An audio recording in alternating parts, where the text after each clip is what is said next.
Fala pessoal, vamos começar então aí com a nossa revisão, tá?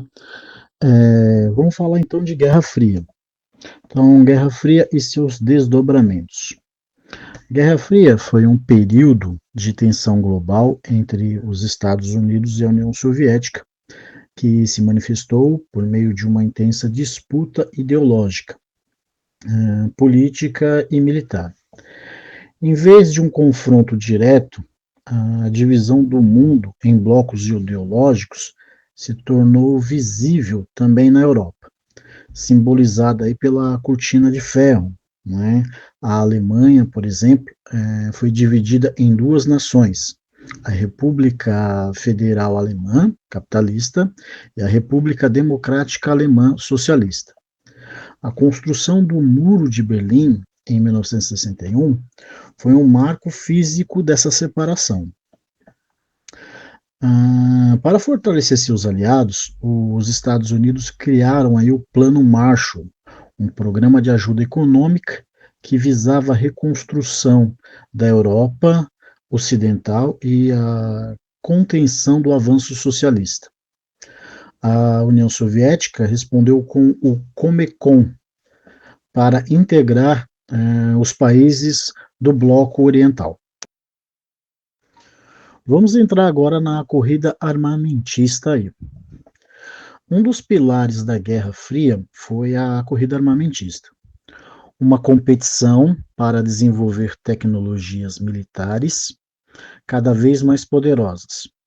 Essa corrida impulsionou a criação de mísseis balísticos intercontinentais, tá? Que saía de um continente ao outro, chamada aí de ICBMS, capazes de transportar armas nucleares a longas distâncias.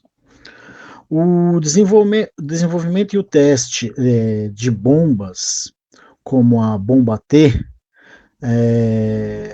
pela União Soviética, mostravam o nível de poder destrutivo alcançado.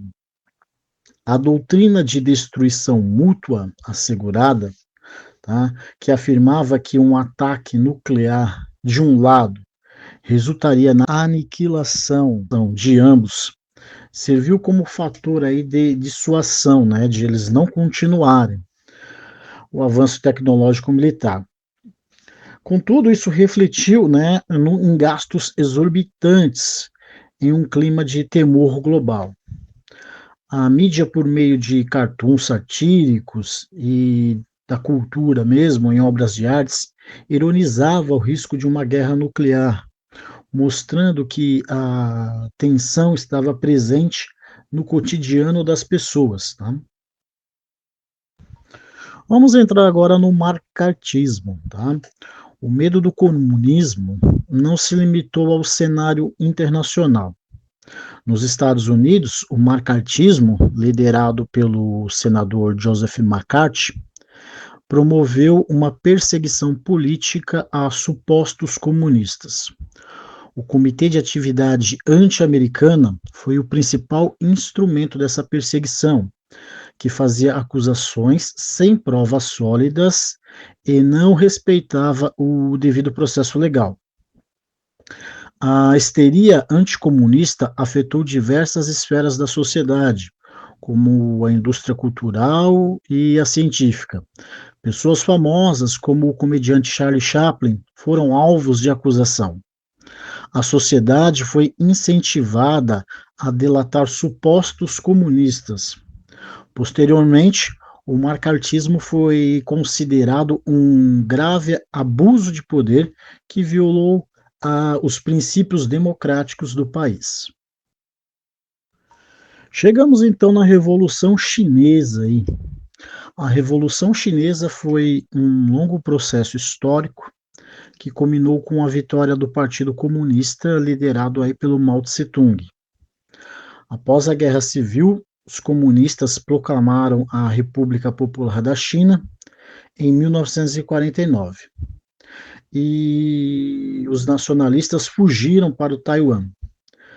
Mao Tse-tung implementou políticas radicais para transformar o país em uma sociedade socialista.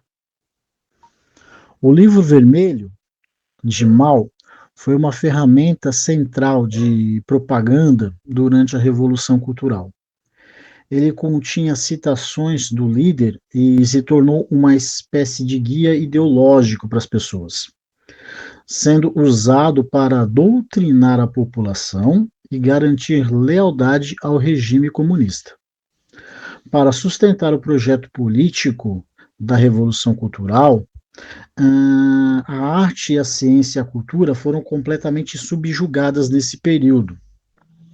Elementos culturais antigos e intelectuais foram perseguidos e marginalizados, enquanto a produção artística e cultural foi usada para glorificar o regime na figura do Mao Tse Tung, como acontecia na Rússia, que eu cheguei a explicar para vocês. E finalizando aí, temos os conflitos asiáticos. A lógica da Guerra Fria, né, se manifestou com um conflito na Ásia, como a Guerra da Coreia, né, o país foi dividido em dois países, né, Coreia do Norte e Coreia do Sul, a Coreia do Norte comunista e a Coreia do Sul capitalista. O conflito resultou na devastação da península e em um alto número de mortos. Apesar da intervenção de tropas dos dois blocos, o conflito terminou com armistício, né, em 1953, que manteve a divisão das Coreias aí até os dias atuais. Na Guerra do Vietnã, as táticas de guerrilha no Vietnã do Norte e dos Vietcongs, que usavam as densas florestas e o conhecimento do terreno para emboscar as tropas americanas, foram decisivas aí para a guerra. Em resposta, os Estados Unidos usaram armas químicas, como o agente laranja, para destruir a cobertura vegetal, para destruir as florestas aí. No entanto, a brutalidade da guerra foi transmitida pela televisão, como cheguei a comentar para vocês, para os lares dos americanos, o que gerou um forte movimento de protesto, né? E durante a ofensiva Tet, de 1968, o ataque surpresa demonstrou que os americanos não estavam prontos para lutar com esse inimigo. Foi um ponto de virada, né, que aumentou o clamor público nos Estados Unidos pelo fim da guerra aí. Tudo bem?